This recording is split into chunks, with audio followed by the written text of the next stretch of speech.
सुकरात और प्लेटो, Socrates and प्लेटो। जैसा कि हमने पहले सुकराती पद्धति में देखा, सुकरात ने इसे संवाद डायलॉग का रूप दिया।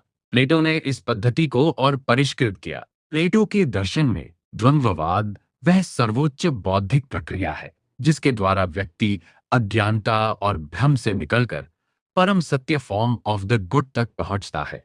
प्लेटो की इस द्वंद्ववादी पद्धति के माध्यम से तर्क संगत बहस के माध्यम से सत्य तक पहुंचने का प्रयास किया जाता है।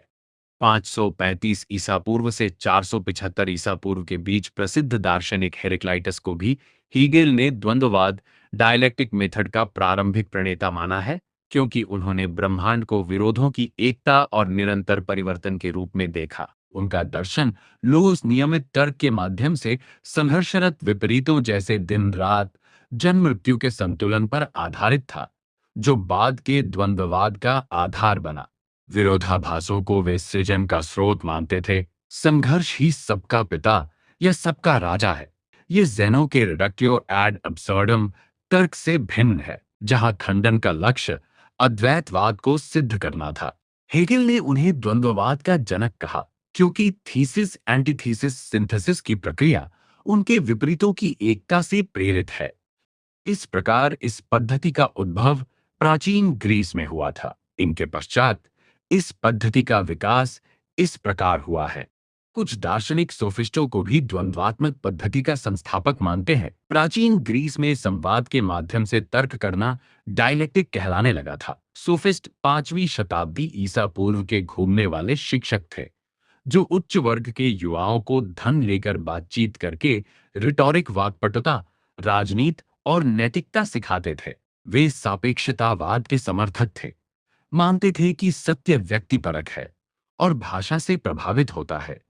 जैसे सोफिस्ट प्रोटागोरस का कथन, मनुष्य ही सभी चीजों का एकमात्र मापदंड है, जो इस संसार में अस्तित्वमान है और इस संसार में अस्तित्वमान नहीं है। प्राचीन यूनानी दर्शन में सोफिस्ट और डायलेक्टिक मेथड दो विपरीत लेकिन परस्पर जुड़े दृष्टिकोण है। सोफिस्ट व्यावहारिक वाक्पटुता पर जोर देते थे, जबकि डायलेक्टिक मेथड सत्य की गहन खोज का साधन बनी। सोफिस्टों की विधि पर्सुएजन बहस में जीत पर केंद्रित थी, न कि एब्सोल्यूट ट्रूथ खोजने पर। सुकरात सोक्रेटिस ने प्रश्न उत्तर प्रणाली क्वेश्चनिंग की शैली से लोगों के मतों को परखकर सत्य तक पहुंचने की कोशिश की। इसे सोक्रेटिक मेथड कहा जाता है। यही प्रारंभिक द्वंद्ववाद है। डायलेक्टिक मेथड सुकरात द्वारा विकसित प्रश्नोत्तर विधि है, जो विचारों की परीक्षा एलेंचेस के माध्यम से असंगतियों को उजागर करती है। ये द्वंद्वात्मक तर्क है, जहां थीसिस एंटीथेसिस से सिंथेसिस की ओर बढ़ा जाता है। प्लेटो ने द्वंद्वात्मक पद्धति को उच्च रूप दिया। उनके अनुसार द्वंद्वात्मक विचार विमर्श से मनुष्य आइडिया, रूपों या प्रत्ययों या फॉर्म्स के ज्ञान तक पहुंचता है। संवाद डायलॉग के माध्यम से पहले विचारों में टकराव होता है और फिर उन विचारों से शुद्धिकरण होकर एक नवीन विचार पनपता है। यही द्वंद्वात्मक प्रक्रिया मानी गई है। अरस्तु ने लॉजिक और औपचारिक तर्कशास्त्र को विकसित किया, जिससे द्वंद्ववाद आगे चलकर और व्यवस्थित रूप में समझा गया।